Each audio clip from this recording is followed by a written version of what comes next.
This is Craig Brown, and welcome to Passages. Passages is a space to explore Bible passages used for preaching, reflection, and prayer. My hope is that Passages will shine a unique light on text used for preaching at the First Free Methodist Church of Seattle, or for anyone looking to dive deeper into the Bible. Today's passage is Luke chapter 15. It's verses 1 through 3, and then skipping ahead, verses 11 to 32.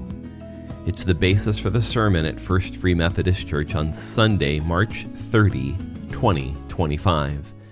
Part of our series called Believe, on discovering faith and hope in Jesus. So let's hear this text from Luke chapter 15.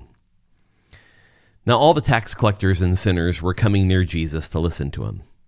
And both the Pharisees and the scribes began to complain, saying, "This man receives sinners and eats with them." And so he told them this parable, saying, "A man had 2 sons. The younger of them said to his father, 'Father, give me the share of the estate that is coming to me.' And so he divided his wealth between them. And not many days later, the younger son gathered everything together and went on a journey to a distant country. There he squandered his estate in wild living. Now, when he had spent everything, a severe famine occurred in that country, and he began doing without. So he went and hired himself out to one of the citizens of that country, and he sent him into the fields to feed his pigs. And he longed to have his fill of the carob pods that the pigs were eating, and no one was giving him anything. But when he came to his senses, he said, 'How many of my father's hired laborers have more than enough bread, but I am dying here from hunger? I will set out and go to my father and say to him, Father, I have sinned against heaven and in your sight. I am no longer worthy to be called your son. Treat me as one of your hired laborers.' So he set out and came to his father. But when he was still a long way off, his father saw him and felt compassion for him and ran and embraced him and kissed him. And the son said to him, 'Father, I have sinned against heaven and in your sight. I am no longer worthy to be called your son.' But the father said to his slaves, 'Quickly bring out the best robe and put it on him, and put a ring on his finger and sandals on his feet. And bring the fattened calf, slaughter it, and let's eat and celebrate. For this son of mine was dead and has come to life again. He was lost and has been found.' And they began to celebrate. Now his older son was in the field, and when he came and approached the house, he heard music and dancing. He summoned one of the servants and began inquiring what things these could be. And he said to him, 'Your brother has come, and your father has slaughtered the fattened calf, because he has received him back safe and sound.' But he became angry and was not willing to go in. And his father came out and began pleading with him. But he answered and said to his father, 'Look, for so many years I have been serving you and have never neglected a command of yours. And yet you never gave me a young goat that I might celebrate with my friends. But when this son of yours came, who has devoured your wealth with prostitutes, you slaughtered the fattened calf for him.' And he said to him, 'Son, you have always been with me, and all that is mine is yours. But we had to celebrate and rejoice, because this brother of yours was dead and has begun to live, and was lost and has been found.'" Of course, we know this is one of the most famous parables that Jesus told, the parable of the prodigal son. We call it the parable of the prodigal son, when in fact that the parable central figure is the father, not the son. So it could be the parable of the forgiving father, would be maybe a more appropriate name for it. But nevertheless, the story is powerful and meaningful and so poignant. So in this week's episode, I want to talk about the 3 characters in the story. First, the younger son, then the older son, and then the father. So when it comes to the younger son, This story that we read here in Luke 15 is set among two others. You might have noticed that we started at verse 1 in Luke chapter 15, and then after reading a couple of verses, skipped down to verse 11. And the part we skipped were two other parables about lost things being found. In one case, it was a lost coin. In the other one, it was a lost sheep. So which is the focus here? Which is the focus? And the focus obviously is on the thing that's lost. So the son's request, when he comes to his father, the younger son says, I want my part of the inheritance now. And the way this was typically divided between two sons is that there was a double share of the estate given to the eldest son. And then that would mean a third of the estate was given to the younger son. So they weren't divided up 50-50. It was more like a 66 and 33 sort of arrangement in terms of how the percentage is divided. But when the younger son makes this request, there are some implications here. Now, by the time the sons were old enough to have responsibilities and be working, the father would have likely have created some kind of trust. And so the sons already knew what their allocation was going to be from the estate, but their father was still living off of his share from the estate. So what the younger son is asking for is a liquidation of his share. Now, we don't know exactly how this happened, but basically, he's taking a third of the income that his father lives on and sustains their business, their farm, whatever it might be. He's taking that away from his father. And so he takes that share that now has diminished his father and by extension his older brother's economic capacity, and it says that he took it to a foreign land and he wasted it. And while he was there, having wasted it, there came a famine, and there was no food to eat. So regardless of his finances, whether he had money or didn't have any money, that doesn't change the fact that there's nothing to eat. So the story tells us that he apparently went to work as a servant in the foreign land that he was in, and he began attending to pigs. Now, the family he went to work for must have been Gentiles because they're raising pigs. No Jewish family has pigs. And so he is, in many ways, completely forsaken his Jewish identity since he's tending to pigs. He has nothing at all since he's eating the carob pods. Those are the small pods that had seeds in them that the pigs would eat as part of their diet. And the text tells us in Luke 15 that no one was giving the younger son anything. In other words, he wasn't enjoying any sympathy. He wasn't enjoying any charity. He wasn't getting anything. He was simply sitting with the pigs, eating the same food that they were eating. So the text tells us that the son, quote, comes to his senses. In Hebrew, and in the Hebrew culture, and even in its language, even though this is written in Greek, this idea of coming to your senses is the act of repentance. So the son reckons that he'll have it better at his own home, even if he comes there as a servant. So he takes a step in the right direction for a change. Being at home is better than being here. Now, you might notice that when he's sitting with the pigs, he kind of deliberates the speech he's going to give to his father when he gets home. And then when he gets home, he gives that speech to his father, but he leaves one part out.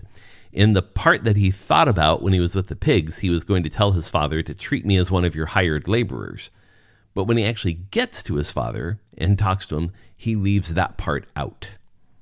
Now, this story that we're very familiar with opens up, at least at the beginning, a key passageway for us. That there's joy in finding yourself and letting others find you. There's joy in finding yourself and letting others find you. The journey of the son would have offended the Jewish listeners of this story. The son, in this case, would not be considered a son any longer, not even Jewish any longer, not anything any longer. So when you hear this story in its Jewish context, the younger son deserves nothing. The laws of cause and effect tell us that the younger son got exactly what he deserved. But instead, when the younger son returns home, he finds welcome and healing and restoration and joy. And as we'll see in a moment, the work of the church is in every way to find lost things, lost people, and rejoice over them. So this son's story, the younger son's story, is in many ways everyone's story. If this is not your story in some form, you might want to pause and think and wonder about that. Remember, his story is summarized at the end of the text that tells us about it. His is the story of being lost and then being found.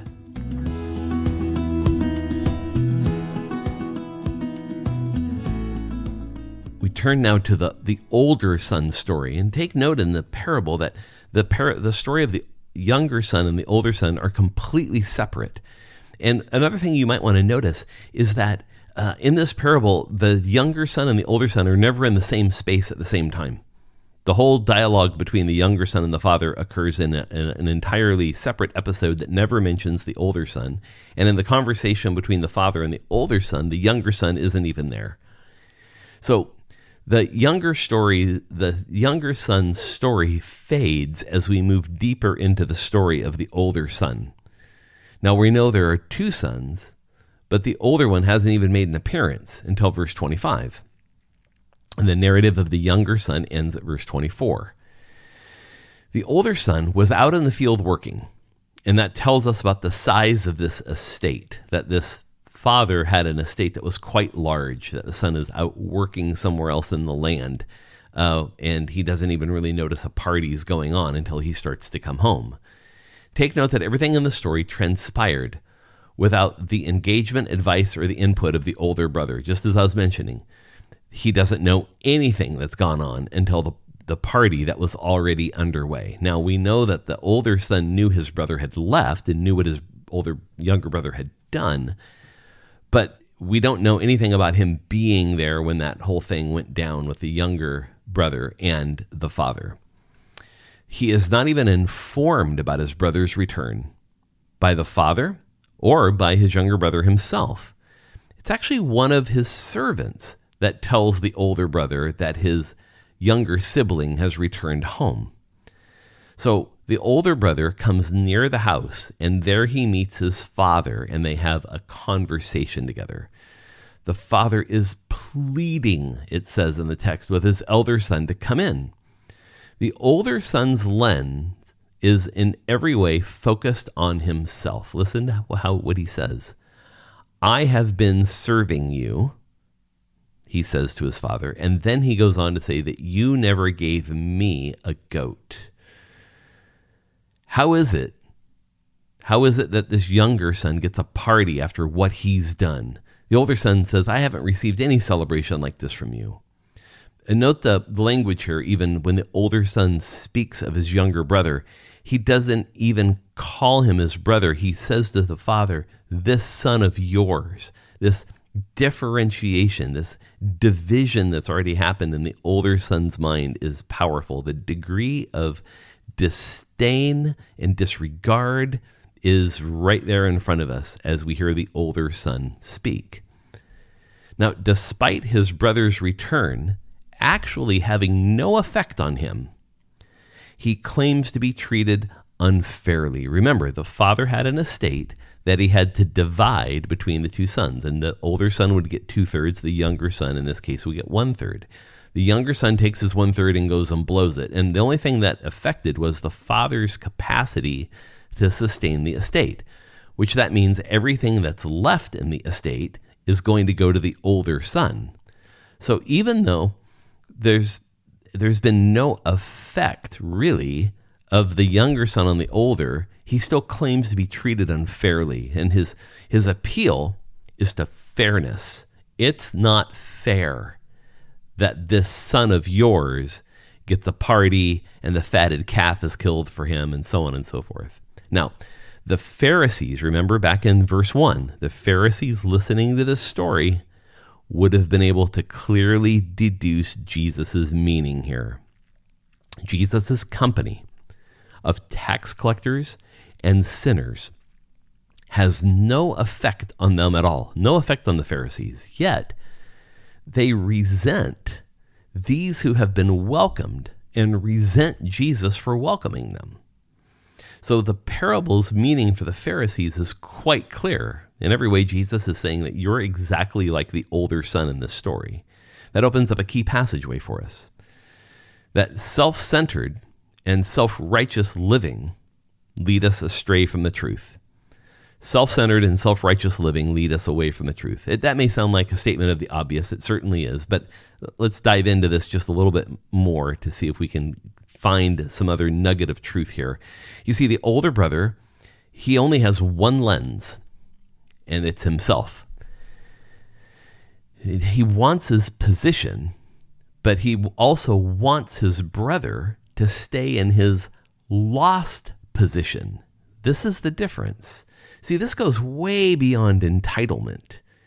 The older brother in this story is insecure. He's doubting. He's ultimately one who does not trust his father. And this is a hard perspective to shake. We love, as for example, as Christians, the idea of a mission to reach lost people so that they can be found. We love it in principle, but oftentimes what we do is we disagree with it in practice. To what degree will we overvalue the lost compared to the found? And if we read the two stories right before this, this would make sense. There's a woman who loses a coin in her house. She empties the entire house looking for her coin. She puts all her valuable possessions outside just to find one coin. Same thing with the shepherd. The shepherd leaves 99 sheep in an open field to go find the one that's lost. So that's that question again.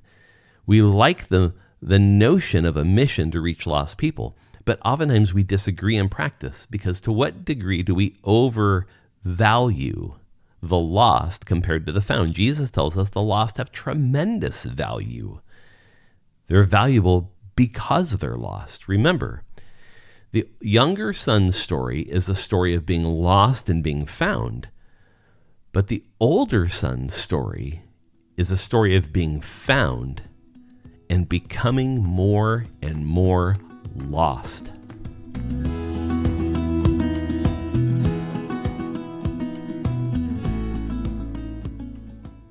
Now we turn to the most important character in the story. The character that we speak of actually the least often.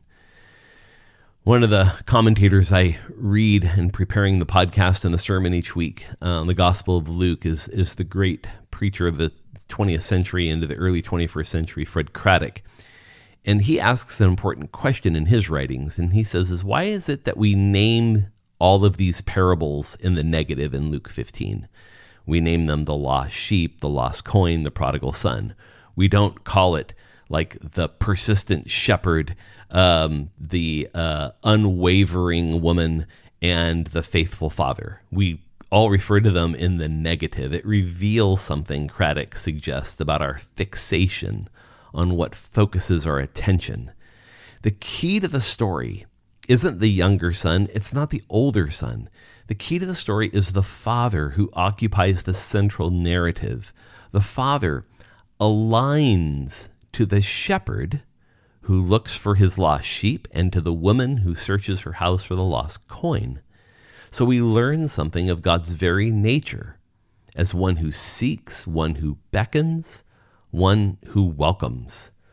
Now, the father is asked to give the younger son his portion when he demands it. Now, the father, keep this in mind, is under no obligation to do so. There is a way to do what the younger son has asked, but the younger son's insult to the father is apparent and clear. So rather than protest or accuse his own son, the father gives the son exactly what he's asked for. At no point do we hear about the father's deliberation or counsel with the older son. The father doesn't consult anywhere. He just does what's asked. It's done. That's a fascinating and important takeaway. Remember, the father's under no obligation to do what his younger son asks, but yet he does it anyways, and there's not even a whiff of doubt in the story that Jesus tells. And kind of continuing with this character of the father, when the son returns home after being in this foreign land and wasting his portion of the estate, the father sees him at a distance.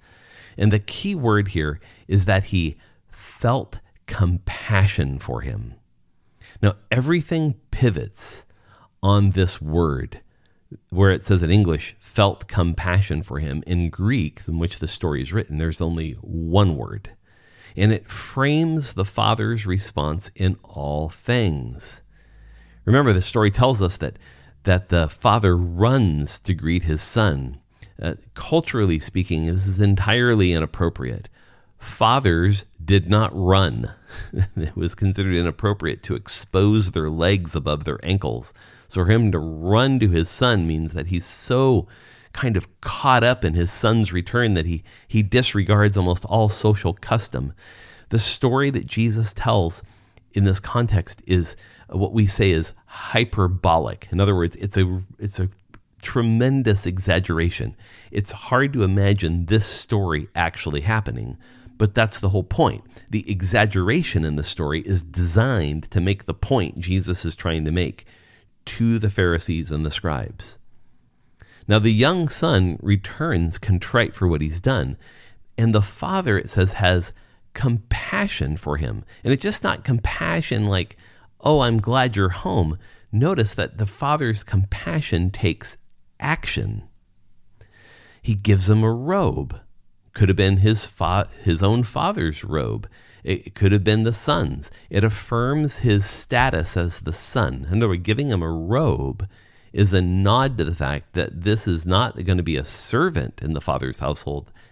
He is restored as son.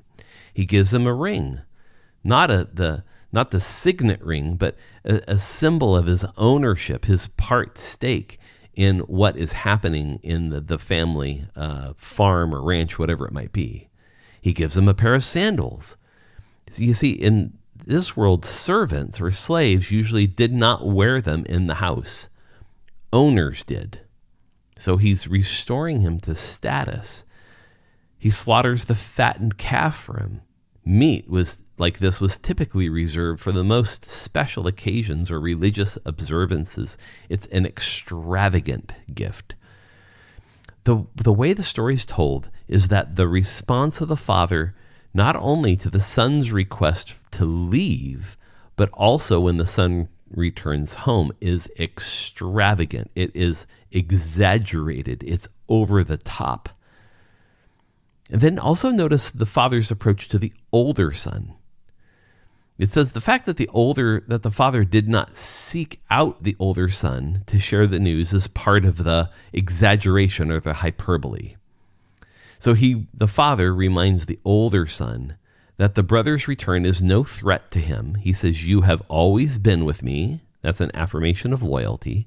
And the father says, "All I have is yours." You see the language there? Your inheritance in my estate is still secure when he says, "All I have is yours." And then the father says, this is a matter of death to life, lost being found. Do you see the characteristics of the father in this story? That this father is deeply, deeply in love with his sons. This father deeply desires their reconciliation. This father deeply desires their connection. And it all opens a key passageway to us. That nothing is more important than the lost being found. The father in this parable appears driven by healing and reconciliation, not fairness. He has no interest in anything but forgiveness and grace. So this parable is about the very mission of Jesus. The Son of Man has come to seek and save the lost, it tells us in Mark's gospel. And we can rejoice in that work, or we can become embittered by it. Note the trajectory of the two sons. The one goes from lost to found, and the other one from found to lost. This is valued above life and death because, according to the parable, being found is life. God's work is seeking and saving that which is lost in everyone, for everyone. The tax collectors and sinners in Jesus' company were eternally thankful and filled with gratitude. The Pharisees in Jesus' company were incensed and angered. Remember, the father in the story pled with the older son. In many ways, Jesus is doing the same for the religious leaders of his day. This is not a story about a prodigal son. It's actually one about a generous father, and that God is already on this mission. And what remains to be decided is if we are too. If you have comments or reflections, I invite you to visit my website, revcraig.com. Click on News in the upper right-hand corner, and on the drop-down menu, you'll see Podcast. Click on this week's episode and leave a comment. I also encourage you to visit ffmc.org, our church's website, firstfreemethodistchurch.org, to learn more about Free Methodism and how you can connect with our community. I want to thank you for listening. Bid you all grace. Take care, and we'll see you next time.